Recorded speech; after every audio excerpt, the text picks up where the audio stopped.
Here's a quick question. I want you to be honest with me now. I want you to really think about how much of your day is spent searching for files, walking around the shop floor trying to find tools, going through 6 screens to find some information on your computer, maybe looking at multiple apps to get one thing done. How much of your day is actually spent doing that rather than actually getting to the work? Because I know I spend a lot of time doing exactly those types of things. Now the issue is, in lean, we call that motion waste. And what I want to do in this video is take you through where this types of motion waste is really impacting you and your team. I can show you where it hides. I can show you the types of things that I mean by motion waste. But more importantly, I'm going to show you ways to actually fix it so that you and your team can become more productive. So just a quick bit of context, all lean waste is broken into 8 different parts, and we have an acronym called downtime to help you remember it: defects, overproduction, waiting, non-utilized talent, transportation, inventory, motion, and excess processing. And what I want to do in this video is concentrate on motion. Now, if you want to see some videos about the other wastes, go ahead and hit my channel. There's lots of videos on there in a playlist going through each one of these in turn. But let's concentrate on motion today. So let's make a start. And this headline is really pertinent to me because motion doesn't necessarily mean momentum in any business. If you look at the equation here, very simply, searching plus reaching plus walking plus clicking plus switching is all effort without actual value. Now the definition is the same whether you're talking about digital or physical businesses. It just talks about all the unnecessary effort and movement that you could be potentially making every day to try and achieve whatever task it is you're doing. And at the end of the day, it adds effort, it drains energy, it steals time, but adds zero value to a customer. Your customer won't pay more just because your staff member has to walk around a shop floor to try and find things, and they don't pay more because your admin team are opening 4 different systems to get very simple things done. But all of this is an invisible cost, and the more of these that exist, you'll find that cost compounds every single day. So this diagram is kind of useful to show the motion waste and what it does to your throughput in a business. Every extra movement creates what we call a micro delay, a step across the floor, a click across a screen. On its own, each one of these feels quite small and trivial, but if you see what happens when you multiply it, there's a compounding effect. Lost minutes start adding up to hours, tasks take longer than they should, queues start to form because each step in the process is slightly slower, and then you start seeing the fallout. You might have escalating team fatigue, increased error rates, concentration drops, and you could have an impact on customer delivery. So the bottom line of this slide is that inefficient motion is the root cause of your inefficient flow, not slow people, not too much demand. It's down to the amount of motion and how the work is actually set up. So I often describe these types of bottlenecks or waste as friction in your business.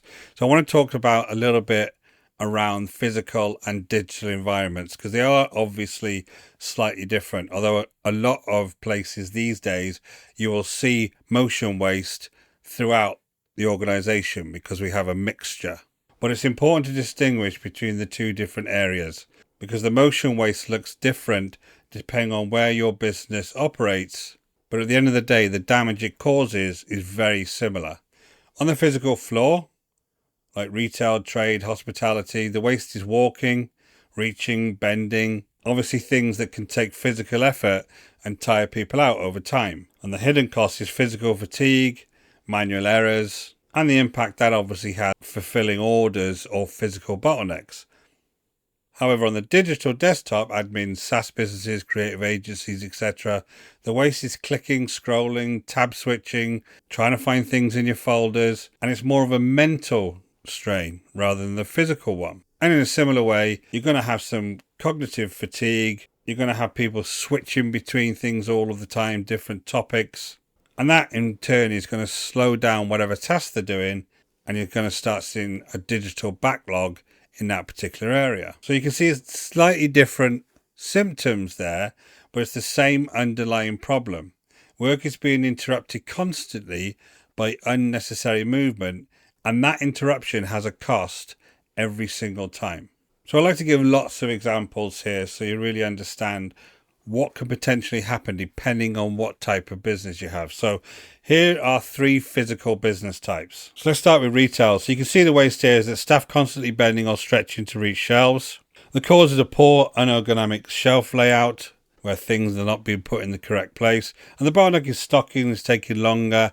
Aisles are getting blocked, especially during peak hours. On a trade and workshop side, the waste is repeatedly walking back to the van or other rooms for tools. The cause, no point of use tool organisation, and the bottleneck is lost minutes on every job, and of course that then will impact your capacity. Cafe and hospitality, the waste is a barista crossing the workspace to reach some milk.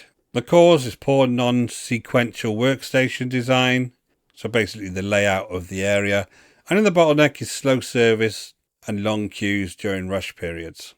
Now, I think about this in a more virtual environment. Let's talk about admin and operations first. You could have an issue with people constantly having to switch tabs or systems or spreadsheets. This is usually caused by some kind of fragmented workflow or isolated software. As things grow and different software gets introduced, my experience is there's not always a great workflow between the various types of interfaces. And of course, the bottleneck is the processing slows down and data entry type tasks start to pile up. If I think about this from a customer support perspective, you may be searching through multiple folders or inboxes for answers. The issue there is that there's poor knowledge organization and tagging, and the bottleneck is response times will obviously lag and the ticket backlog will grow. And the last one, the agencies and creative type industries, there could be a need to repeatedly resize, reformat, or manually export various things. The waste there could be a lack of standardization of templates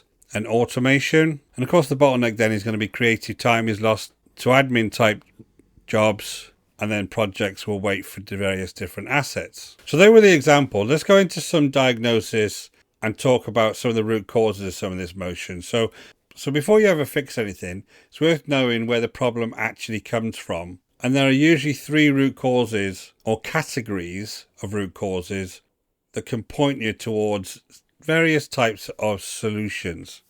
So the first one is the process block, meaning there's no real standard workflow or repetition of tasks, because no one's ever sat back and thought about, is there a way to do this in a better way and standardize what we're actually doing?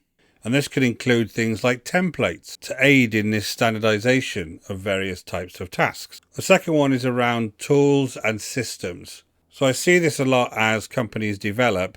Digital systems are fragmented. You sometimes find that you have to have a lot of excessive clicking and navigating to make things actually work. Information could be stored in really difficult ways to actually get to. And all in all, the system is actually creating quite a lot of additional movement. And then lastly, you could have some form of workspace or layout issue. And good examples of these are high use items that are not stored at the point of use. They're usually much further away, so people have to go and travel. And or the way that work flows through a business means that people have to walk around to find things like tooling, etc. But at the end of the day, in any business, especially today, the motion waste can come from a combination of all 3 of these things. It can be a non-standardized process issue, along with fragmented digital systems, with a workspace problem as well. All of these are very common when they're combined. So now we're really starting to talk about fixes to these particular issues. So this slide maps each symptom directly to some form of fix. And I like this kind of format because it allows you to have a look at very specifically what you think may be happening and some suggestions to being able to fix them straight away. So let's talk about walking distance and having high walking distances. One way to cut that out is obviously having point of use storage or even mobile tool carts. I've done this in aviation before, where we actually put a lot of our tool carts on wheels, so they travel around with various parts. The other thing we've done here is redesigned areas and move things closer, all to prevent people from having to walk too far when they're actually doing their jobs. The next one is around reaching and stretching. We really need to focus on the ergonomic design of any kind of area that is being used, including that when you're thinking about using things like PCs? How is everything set up to make it as easy as possible for people to actually use? Next up, digital searching and clicking. We really need to look at how our folders are being set up, what the naming conventions are, any kind of keyboard shortcuts. All of these can prevent you having to click 25 times just to do very simple things and reduce that. Then we have repetitive manual actions. Good way to look at this is by trying to standardize everything that gets done. So you have standardized templates, macros, workflow automation. I always think about it, if somebody was completely new coming to do your role, is everything in place that allows them to do that very easily? And standardization of the way you do things is a really good start to doing that. And then you could have an issue with lost tools. And this is where, especially in manufacturing, visual control, shadow boards, all of this kind of good stuff comes into play to make sure that every tool that you start with at the beginning of the day is back where it needs to be at the end of the day. So what this really looks like is a kind of drag and flow idea. So on the left, the drag, you'll see lots of searching, excessive clicking, reaching, stretching, constant tool switching. Work is slow and tiring. And more important, look at the visual and the floor plan, because quite frankly, it looks like chaos. You can see the arrows are going in every direction, crossing. There's no real logic to the way that this particular area is working. On the right, you can see a much more sequential flow. Everything's within reach. You've got fluid clicks, clear standardized workflows, faster tasks, less fatigue, more output. The floor's in the right sequence, and you've got a real rationale between A and B around how things are actually working. So let's talk about the 5-step method to spot and stop any motion waste. So it's a practical method, 5 steps. They form a continuous circle, which is why I'm going to call it the momentum flywheel. Step 1, you need to observe. Watch the work as it actually happens, not as it was planned or you think it works. Sit with someone doing the job, shadow the task from start to finish, and this will give you a real sense of what's going on, and you'll always see things that you didn't know was happening. Step 2, literally count the physical or digital movement. So it could be movements or clicks required to complete the task. This is the number that makes the waste visible and gives you baseline to improve against. So if it takes 23 clicks to process a standard order, write that down. Step 3, identify. Highlight every search, reach, click or tool that adds 0 value. Not the ones that add some value, the ones that add none. So you can start to think about that and interpret the various actions. And one way to think about value and non-value, if it's something that the customer directly pays for, it adds value to something. If it's not, it's just the way that you do it to actually get to that point. It's probably adding no value. And if it was removed tomorrow, you would still have the same outcome. I'll talk about this a little more in different videos as we go forward. Step 4, remove. So engineer the workplace or the system to reduce the number of clicks that you have, the actual movements that you have. The idea is to try and get them to 0. Obviously not going to do that in a lot of times, but that's your starting point. So we're reorganizing the layout, we're building templates, we're creating shortcuts. Think about anything that can reduce that movement waste. And step 5, standardize. Lock the new method in as the absolute baseline, document it, train to it, and make it how things are done, so the waste does not quietly creep back. So once you've done that on one task, go back through the process for your next task and the following task, and you'll start to see you'll have a real tangible differences in the amount of movement within your particular business or process. So here's a way that you can actually see how much motion waste you actually have. And you can follow this checklist. So number 1, people frequently pause in to search for tools, files or information. Number 2, high volumes of walking, reaching or bending for routine tasks. Number 3, digital workflows that require constant tab switching or excessive clicking. Number 4, shared tools, assets or files that are constantly hard to locate. And number 5, the work feels frustratingly slow or unusually tiring for the output that's produced. Have a look at these issues on a checklist. If you have any of these, you're going to find you've got motion waste in your business. So here's some tangible actions you can make following this video.